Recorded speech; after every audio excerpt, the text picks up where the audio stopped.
In this video we will be looking at Magnus Carlsen's 3 most brilliant moves. First up is his game against Jon Ludvig Hammer.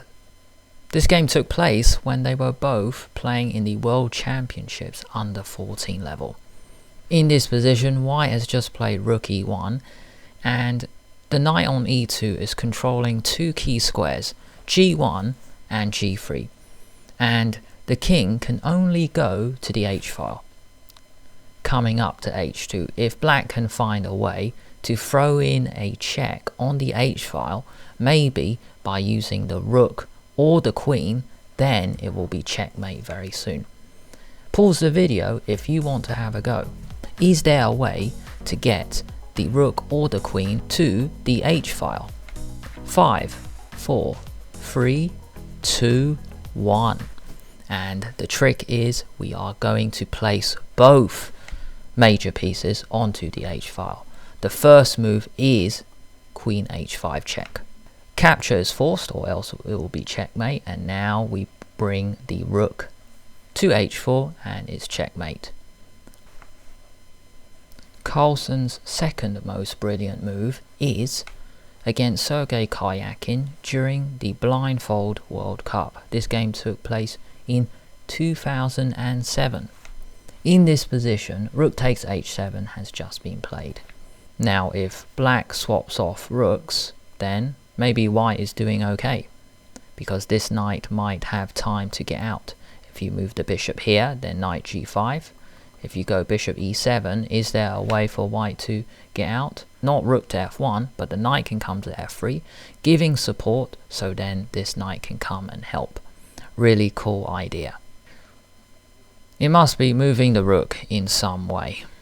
So then, the knight is still under attack from this bishop, but also the rook is still attacked. I'll give you 5 seconds if you want to pause the video.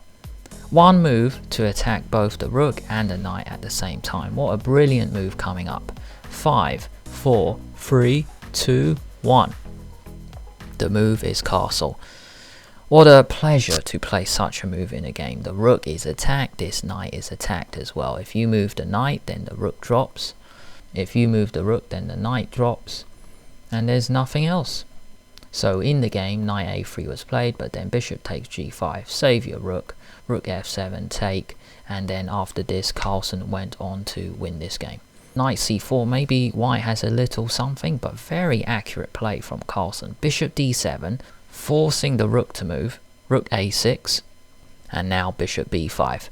Moving the rook again, take, and then you plant your rock on e5 with bishop e5. Really cool. Now just one other point, after rook c7, d5 means the bishop on f4 attacks the rook. So a really cool, accurate way for Carlsen to get a completely winning position. Carlsen went on to win.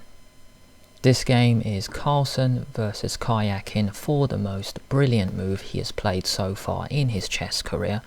This was the World Championship, the Rapid phase, back in 2016. Queen f2 has just been played, and white is pretty safe anyway. I think white could play queen g3. Carlsen took his chance after queen f2, a really nice combination coming up, beginning with rook c8 check.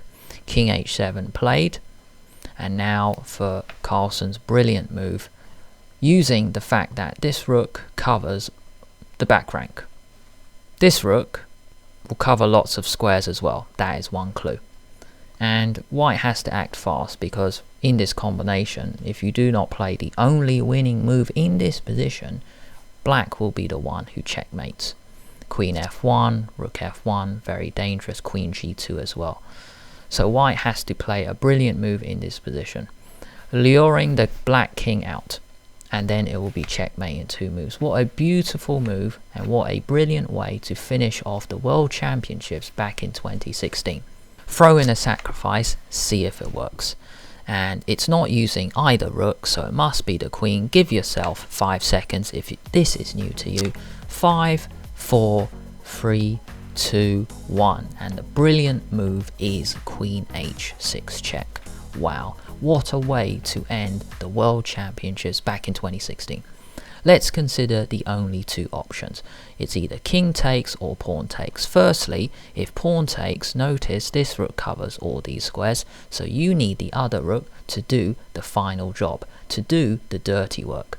Rook takes f7, checkmate, covering all these squares, and vital, there's a pawn on h5 to cover g6. The other option is if you play king takes. Well, this rook is covering this and that, really covering this square, and this is still covering this, so you use the other rook to do the dirty work. Throw it in, rook h8 is mate. The king can't move anywhere, it can't go back, pawn in the way. Here we got your rook, and this pawn doing the vital job of covering g6. What a brilliant way to end the World Championships back in 2016. If you enjoyed the show, then why not like the video and subscribe to the channel at the same time. Plus hit that bell to get notified each time I release a new video.